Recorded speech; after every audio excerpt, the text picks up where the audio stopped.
ને હું મારી બાઇક ઉપર બેઠો નિરાશથી ચક્ર નિહાળતો હતો. પછી મારા આત્માને એમ થયું કે આ માણસને એવું ન થાય કે રૂપિયા હોય તો બધું થાય, સિવાય એક શક્તિ કામ કરે કે બધા ખેલ થાય. એટલે મારી બાઇક ઉપરથી ઉતરીને 90 મીટર 270 ફૂટ જેવું આખું વીર ગયા બરોબર. અને ખુલ્લામાં ખોટખોટો આમ બાઇક અમે મોબાઈલ રાખ્યો અંધારામ અને મેં વગાડ્યું ખુલ્લા મેદાનમાં. સાથી ભાઈ મારી પાસે આવ્યું, મને કે ભાઈ આ તો કેટલી બધી રેન્જમાં પકડાય. આ કઈ કંપનીનું છે? આ તો બ્રહ્મ વિષ્ણુ મહેશ કંપનીનો છે ભાઈ, આ તો ગમે ના પકડે ને. હા ને કઈ નડે નહીં. આ મોબાઈલ હાથમાં આવ્યો છે, મોબાઈલનો યુગ છે, જરૂર હોય ભલે વાપરતા, પણ હાવ નવરી બજાર રૂમાડે ચડી છે ને એ તકલીફ થઈ. હા હાવ નવરી બજાર કઈ કામ જ નહીં તોય ઉપાડ લે. પણ મોબાઈલ વિશે અમારો કવિ બહુ સારું બોલે છે, સાંભળજો કે હર સમુદ્ર में जहाज नहीं होता, हर जहाज में शायर नहीं होता. हर समुद्र में जहाज नहीं होता, हर जहाज में शायर नहीं होता.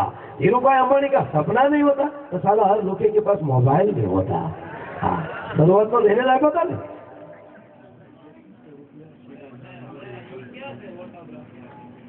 અહીંયા 2100 રૂપિયા આ પવિત્ર કાર્યક્રમની અંદર બેસતા વર્ષના દિવસે એવા રૂડા દાતર ભાઈ શ્રી શિવાભાઈ માનવીયા તરફથી આવે છે. જોરદાર તાળીના દાનથી વધાવો, દાન આપતા રહેજો.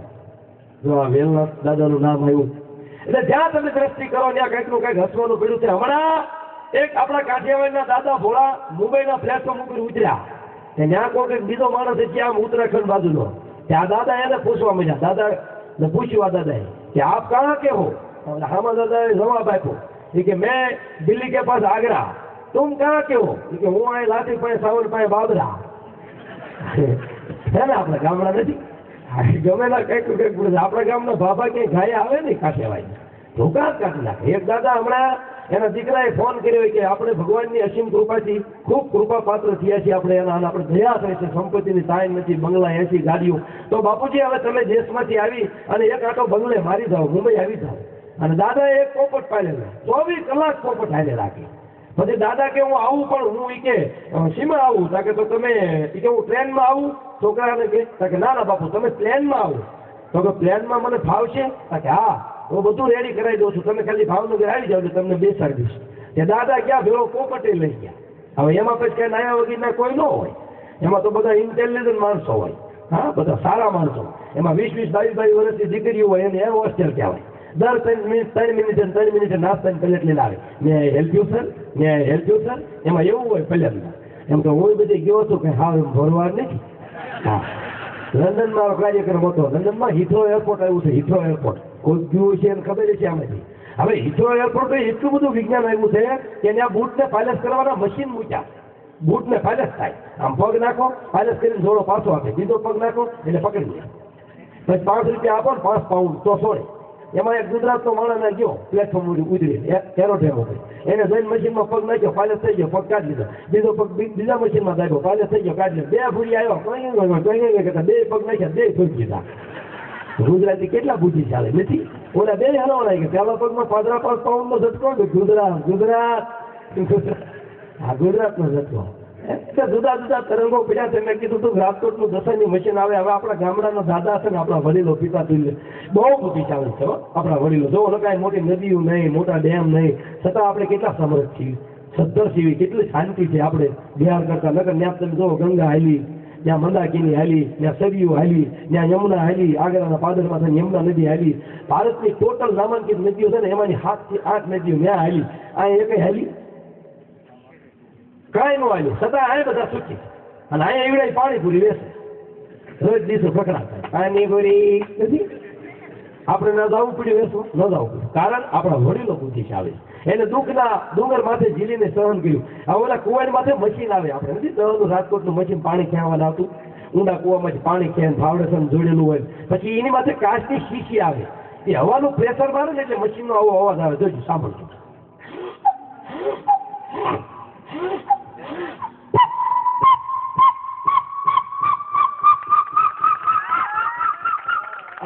ખરેખરી તાળે તો તમારો દીકરો છેદ લગી પાડી જ નહીં, છેદ લગી જ પાડી. કાંઈક રીંગ છે ન પાડી તાળી છેદ લગી. પણ એ જયારે આમ જોઈન્ટ બોઈન્ટ દોડી ગયો જયારે પાણી મૂકી દે ને ત્યારે કેપેસિટી બહારની તાકાત થઈ જાય. કેમ કે પાણી મૂકી દે એટલે શક્તિ વધી જાય મશીન. પછી ગામડાના દાદા હોળીનો હા હા હા એ ફરમાઈશ હું લઈ લઈશ. સાચું છે. હા પણ એ ત્યાં મશીનની વાત કરતો કંઈક લઈ લઈશ એમ જોજો. એ જયારે આમ ફૂલ ઉપડે ને સારું જોજો. એને પાણી મૂકી દે પછી બળ વધી જાય ને પછી આવી રીતે ઉપડે.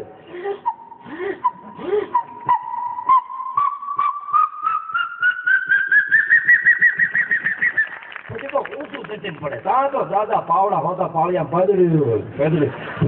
ખબર કુવા બધા. હા એવા થયા હતા. એરોડ્રામ ઉપર એકવાર હું ગયો હતો ને પ્લેટફોર્મ ઉપર જ્યાં જ આવી ત્યાંથી દરેક પ્રત્યક્ષ માણસની અંદર એક એવું કમ્પ્યુટર ઈશ્વરે ફિટ કર્યું છે જે આજના વિજ્ઞાનના કમ્પ્યુટર કરતા 18 લાખ ગણું વધારે યાદ રાખી શકે છે. ઈશ્વરની શક્તિને માણસ કોઈ પામી ન શકે. માણસ આમ તો એને બનાવવાની મહેનત કરે છે, બાકી ભગવાનને સમર્યા કરાય. આ અગ્નિ છે અગ્નિ. હવે શિયાળાની ઋતુ આવે છે આપણે તાપી તો મારા સારું લાગે જ નહીં, પણ એ રેડવી તો દવાખાને જવું પડે ને. આ એક મુદ્દો છે સમજાવવા માટે. એમ ઈશ્વર શક્તિ છે ને એ ભગવાન બનવા માટે પ્રયત્ન ન કરે માણસ, ખાલી માણસ એની સેવા કરે તો ભગવાન કે હું તને મળવા આવીશ. પણ ભગવાન બનવાનો પ્રયત્ન માણસ કરે છે. ઈગો અભિમાન. હમણાં 2 ડોક્ટર હતા, 2 હાડકાના સર્જન. અભિમાન દરેક ક્ષેત્રમાં આવે. હવે એમાં એક માણસ અપંગ હાલ્યો આવ્યા આમથી. એ 2 ડોક્ટર આગા ઉભા 30 મીટરથી બીજા ડિસિઝન લેવા. પરજીત સાહેબ કે બોલો પુનિત સાહેબ તમારું શું કહેવું? તો શું આવે એ માણસને તેનીમાં તકલીફ છે, બને જ નહીં ને પરજીત સાહેબ કે તો કે કારણ એને ઘૂંટણમાં તકલીફ છે. મારો 20 વર્ષના ડિસિઝનમાં ફેર ન પડે તો લંગડો ન્યાય આવ્યો. 2 ડોક્ટર બીજા પૂછવાય કે તમને તેની તકલીફ તક ના સાહેબ આપણને તેની વાંધો નહીં. એ કે તો ઘૂંટણમાં પ્રોબ્લેમ છે ને? તક ના ઘૂંટણમાં પ્રોબ્લેમ નહીં. તો લુલા કેમ આલો છે કે સાહેબ મારે કંપની ડટી ગઈ. વાહ વાહ ત્યાં કરો ડિસિઝન. આમાં હું ડિસિઝન કરો તમે? હા મને ખ્યાલ ફરમાઈશ બધી લઈ લઈશું બાપ. પણ એક વાંસળીનો સૂર વગાડી અને પછી મારે આપણા ગામના એક એવા સરસ મજાના દીકરી જેને કહેવાય, માતા જેને કહેવાય, નારીનું નારીને નીંદો નહીં, નારીથી નર નિપુજતા ધ્રુવ પહેલા ને રામ પછી ભલે ને હોય ભગવાન. એક એવા બેનબા આપણા જ ગામના બેન છે, એને ઈચ્છા છે યુવાનોની બધાની ઈચ્છા છે, ગામજનોની વડીલોની આયોજકોની કે પોતાની જ ગામની દીકરી છે પોતાનું ફોરડું પોતાના આંગણે ખીલે અને 5, 15, 20 મિનિટ આપણને એના ગળામાંથી 2-5 ગીત સાંભળવા મળે એવી બધાની ઈચ્છા છે. માટે બેસજો અને એક વાંસળીનો સ્વર આપની સામે મારે રજૂ કરવો. સાંભળો ગમે ત્યાં હું તો ગાઈ નાખીશ. થોડોક મેળ હોય તો હાલે.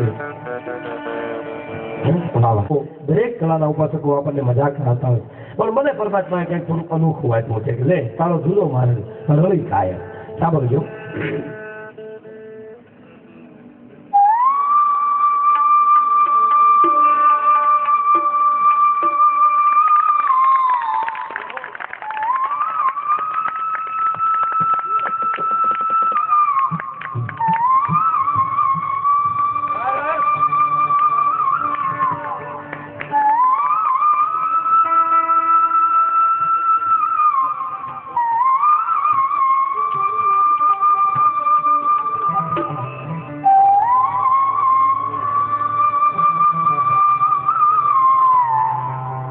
તમારી કોઈ ઈચ્છા હોય તો ગીત બોલો. આજ આપણે એવા ફોર્મમાંથી મોજમાંથી તમારા ભાવથી અને કલાકારો ઉજળા જે કાંઈ છે એ તમારો મહત્વ છે, તમારો નહીં. કલા હોવા છતાં નહીં, કારણ તમે તમારી પાછળ જ છે, ગોળ નથી ચોપડતો. તમે મોઢું આયપા કરીને બેઠા છો ને એટલે અમારી કિંમત છે. મોઢું ફેરવું એટલે એની તમારી વાહિત છે. ચાહે ગમે એવો કલાનો ઉપાસક હોય, જનતાની તો પાછળ જ છે માણસ. અનુપ જલોટા જેવા એ ગાયું, સારા કલાકારે ગાયું. પણ એક સરસ મજાનું સન 1942માં છે, 1838માં એક ગીત બનેલું સાંઈ બાબાનું, જે પાદરી ગામમાં જન્મેલા. હમણાં મારો 7 તારીખે ગયાની ઓલા મહિનાની 7 તારીખે ગણપતિ ઉત્સવમાં હું બોમ્બે ગયો હતો ભગવાનની દયાથી. વસઈ લિસ્ટમાં મારો કાર્યક્રમ હતો. હવે મરાઠી લોકો કથા ચાલા કાંઈ ચાલા ઈકડે લોકો બસાલા એસા લોકો કરાય છે, કાંઈ સમજે જ નહીં. શું તેમ કરો? હવે આયોજક ને કલાકાર મોટા મોટા મુદ્દા ભરવાડ હવે શું કરશે? મેં કાંઈ ન સમજે થયું. વાંસળી સમજે ને, વાંસળી સમજાય ને તો એ રૂપિયા ભેગા થઈ ગયા. વાંસળીમાં ગીત ઉગાડી, ये घर में पधारो गजानन जी, मेरे घर में पधारो. રાજી થઈ ગયા, રૂપિયા લાવો પેમેન્ટ એમ ગીરેલી આવ્યા. હા પણ વાંસળીનો એક સ્વર લેવો. ઘણા બધા સંગીત છે ફરક છે, પણ હમણાં આપણા અમરેલી અને સૌરાષ્ટ્ર પ્રગટમાં લક્ષ્મણભાઈ બારોટના મુખેથી ગવાયેલું ભજન નગર મેં જોગી આવ્યા બે પંક્તિ આપની સામે રજૂ કરું. આપ શાંતિપૂર્વક સાંભળજો અને એથી મજા આવે તો પ્રભુ આ સુધી ચકો ખાજો બાપ એટલે દાદ દેજો.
સૌએ બધા જ કલાકારોને શાંતિપૂર્વક સાંભળ્યા.